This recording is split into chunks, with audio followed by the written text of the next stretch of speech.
شالوگل خوجه خبر و گزارش‌ها رو معرفی میکنم، اما قبل از این به سرخط موضوع روز توجه کنید.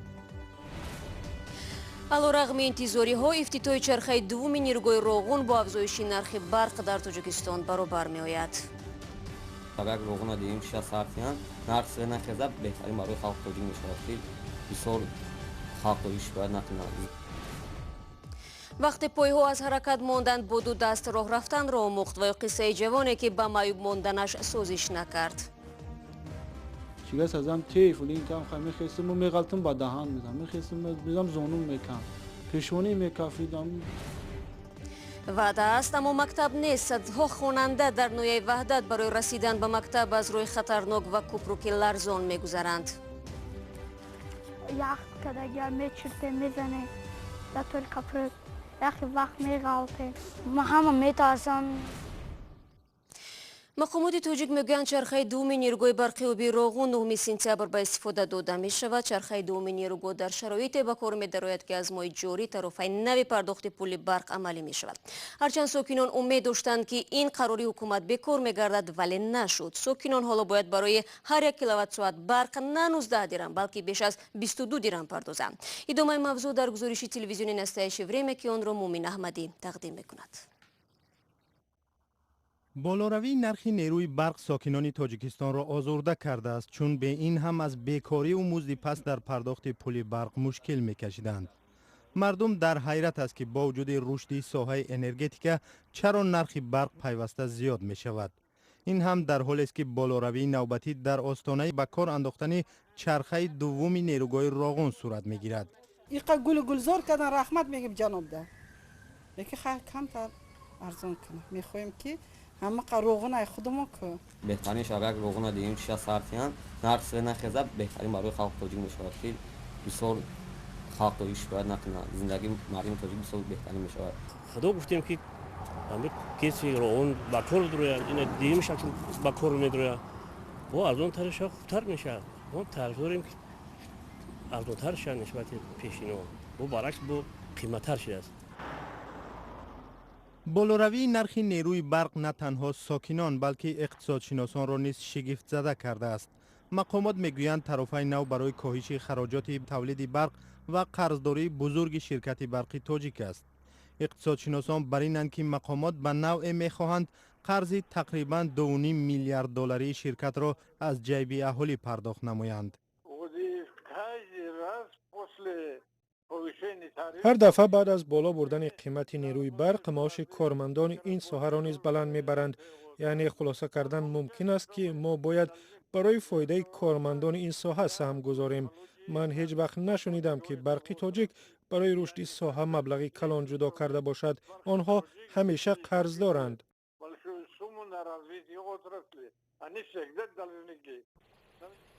مقامات تاجیکستان قیمت نیروی برق را هر سال زیاد می کنند. در 5 سال اخیر قیمت آن تقریبا 2 برابر افزایش یافته است. مسئولان برق تاجیک از صحبت در این باره خودداری می ورزند. آنها می گویند این قرار حکومت است و به حکم اجرا در آمده و جای بحث ندارد. رو می‌رویم به موضوع دیگر. آغاز تحصیل در تاجیکستان برای والدین ده‌ها کودک در نوی وحدت شروع باز یک موسم تهلکه است. فرزندان آنها تا رسیدن به مکتب چند روی پرخطر رو می‌گذرند. یکی از آنها کوپروک لرزان است که در گذشته کودکان از بالای آن افتادند. سرانگیز نوروشوف و امردین اولیموف خطر این کوپروک را آزمودند. همین درجا سیلای اوش می‌غلطه. لباسمون جزیر میشه، اوچمون با کسب میشن با چی بومو چکنی این پوپشمون میدارن اسکیمون جزیر میشه، لباسمون همه جزیر میشه. با مادرمون جنگ میکنن با میگه که چی در لباسات جزیر کده. دریا قسمت خطرناکترین راه شفاعت به مکتب است. او و همسبقانش با کمک همدیگر هر روز دریا را عبور میکنند. خیلی مجبوره میزگنیم دوستم همه قبل میریم دست به دست میکنیم. یک کودک از درای ما آوردک مردک همونجا میترسه. گذشتن از دریا این بار برای انیسه باز هم مشکل تر بود. من هر روز پاتینکا ما مبراوردم بعد درام میگذاشتم امروز نبراوردم کارگوکی داشتم. از دریا هم کودکان تنها در فصل گرما و کم آب بودن آن امکانی گذشتن دارند. در دیگر فصلها راهی آنها باز هم دورتر و خطر هم بیشتر می شود. قریب 300 طلبه از 4 دهه جماعت بزرگوی برون فی ناحیه وحدت 4 کیلومتر را تا مکتب طی می‌کنند. این پول را خوانندگان مکتب رقم 69 دهه جوانان کوپروک لرزونک نام گذاشتند که واقعا کوپروک لرزونک هم هست و در 3 فصل سال خوانندگان محض از همین کوپروک گذشته به مکتب می روند. کودکان درست هم گفتند که محض در همین بین کوپروک احساس ترس آدم رو فرا میگیرد، مخصوصا دریا سیرو. بس من تصور میکنم که چقدر کودکان بیچاره میترسند. مخصوصا در فصل زمستان گذشتن از کوپروک مشکل می شده است. تون در کپروک یخ کدگی میچرته میزنه در طول کپروک یخی وقت میغلطه. والدان نمیخواهند فرزندانشون از مکتب دور مانند. هم از قانون میترسند و هم از آینده ای آنها، اما میگویند صحتی فرزندان برایشان مهمتر است. 3 فرزندم مکتب میخونه. دخترچه کلانیم سالی گذشته در آب غلطید. 2 بچه من سرگزید. ای جهتی که مکتبمون هم دوره، هم رحمون بیزه بای خودتون دیدین رحمونه. دخترچه من در آب غلطیدگی 2 نفر گرفتن آیوب، اگرنی نمیگرفتن میرفت دخترچه. والدان و ساکنان دهات میگویند چند سال باز به مقامات برای حل این مشکل مراجعت میکنند و هر بار برایشان وعده ساختمان مکتب داده می شود. مقامات میگوید ساختمان مکتب در این جماعت به نقشه گرفته شده است. ما رفتیم مراجعت کردیم، همه مقامات رو مراجعت کردیم، دستگیری کردن، گفتن که ما همین وعده دادن که ما همین میکنیم. ای سبب برای چی ما زبان کوتاه شدیم در پیش حکومت که برای که همین نابونهایی که هستند اینها همه همیو در قید وضع بسیارش ماندگی نیستند.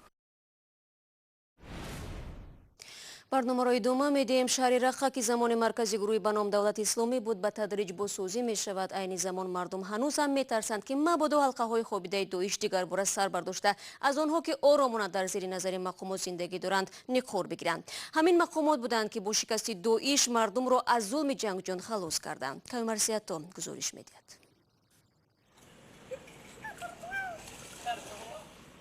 آب رودخانه فرات از نهر در این شهر یک زمان اشغال شده جاری است. اینجا رقه در سوریه است. زمان پایتخت خلافت گروهی داعش بود که قلمروهای وسیع سوریه و عراق را در دست داشت. این شهر بعد از جنگ سخت و محو جنگجویان که سالها در رقه حکمرانی می‌کردند به آهستگی احیا می‌شود. با احیای آن ترس مردم هم زیادتر شده است که میگویند حمله ها افزودند و تندروان منتظرند که از نو برخیزند. از نظر نظامی داعش شکست خورد، ولی حلقه های پنهان و ساکتی دارد که برای مردم خطرناکند. وحشت حکمرانی گروه تندرو دولت اسلامی از یاد مردم نمی رود. اول وقت آمدن گفتند که ما مسلمان هستیم و ما با آنها باور کردیم، ولی وقتی یک نفر را برای دزدی دستگیر کردند به میدان نعیم آوردند و دستش را بریدند. میدان نعیم را در عهد داعش جهنم نام دادند، چون سرهای بریده متهمان به جاسوسی و جنایت را اینجا روزها سر نیزه نگه می داشتند. این میدان فوتبال زندان وحشتناک بود. در باغ این آثارخانه مینه های کاشتهشان حالا هم باقی است. باغ نیمه ویران است. ورزشگاه را پاک کردند و دیوار میدان نعیم را دیگر کردند. ولی این تغییرات خاطره تلخی ساکنان رقه و ترس آنها از بازگشت گروه تندرو دولت اسلامی را از بین نبرده است. برمیگردیم به تاجیکستان. معیوبیت حکم نیست. دلیل روشن این گفته ها جوان است از نوعی مومن بود که تمام عمرش این مبارزه است. نپذیرفتن یارو بچه معیوبی، تن دادن به مایوسی و برخواستن بعد هر افتادن ها. اگر با پا نشد پس با دست. اسفندیار 29 ساله هنوز نقشه و آرزوهای دارد که شاید پخش این گزارش و نمایش مهارتش او را برای رسیدن به قله مراد چند قدم نزدیکتر خواهد کرد. گزارش محمود جان رحمتزاده را در تهیه رستم جانی با هم ببینیم. اسفندیار 2 سال داشت که پایهایش از حرکت ماندند. با 2 دست راه رفتن را آموخت و با این قابلیتش شهرت یافت. اون سال جنگی بود که دیگه اینجور رفتن هم مگر محکمه جوی میره اینجور تابستانش کین شد. والدین میگویند او از خردسالی تلاش می‌ورزید برخیزد. با معیوب ماندنش تن نمیداد. بعدم چیگاستوشم چیگاست چویدم پشتی خونه چیگاست ازم شکار. چیگاست ازم تیف ولی کام خواهم میخواستم و میغلطم با دهان میزم میخواستم میزم زانون میکن پیشونی میکافیدم عذاب بخیر بعد تا مکتبم یک بالا و کم میرفتیم. اسفندیار در 8 سالگیش به مکتب رفت. او خود اصرار ورزید به مکتب برندش. یاردمش میدادیم خیلی فرش میگردم که زیغ نشه. مثال همین محیبه هیچ نکنم محیبه خچه. خلاف پندار دوستان اسفندیار به معیوب ماندنش سازش نمی کرد بلکه مطمئن بود به پا می خیزد. روز دارن هم گشتم ایزو میکشیدم مایم سویو شب نماز شام میگذشت بعد امی راسته پشتی خونه دارم شب میشدم لو بابلا میرفتم لو بابلا میرفتم بعد بومیم دایجا خیلی جمعه پنجمه بروس همش همه خونه داد. اسفندیار 29 ساله است. 27 سال زحمت کشید و حالا با دو پا می ایستد. اما همان با دو دست حرکت کردنش او را در زادگاهش شخصی نجیب کرده است. ساده میبرم ایس میبرم بلند ایس فرمودن نمیتونم های پومدا بعدسم تیز میبرم چند وشونه بوشه. این استعداد اسفندیار در شبکه‌های اجتماعی هزارها هوادار خود را پیدا کرده است. توربا مثل 5 متر بلند باشه در روزیش فرانس 30 متر 40 متر میرود. اسفندیار میخواهد در دستخوابانی استاد شود. او در یک سبقت جمهوریوی هم جای دوم را گرفت. شوشی بسیار میکنم با که ما هم با هم چیو ارزوم براسم بخیر. او را دایم در تالار ورزش میبینند. اسفندیار کالج طبی را هم ختم کرده است و صاحب یک فرزند است. جای کار ندارد. 150 سامانی نفقه به روزگار نمیرسد. امید دارد استعدادش او و عائله‌اش را به بی‌نیازی میرساند. برای این شب و روز تمرین میکند. و افزایش کودکان کارگر در افغانستان مایه نگرانی مقامات شده. زندگی قهرمانی گزارش بعدی موکیان را تایری سفر تقدیم میکند. بازگوی حال حاضر هزار نورسی افغان است که باری وزن روزگاری خانواده‌شان را روی شانه‌های کوچک خود میکشند.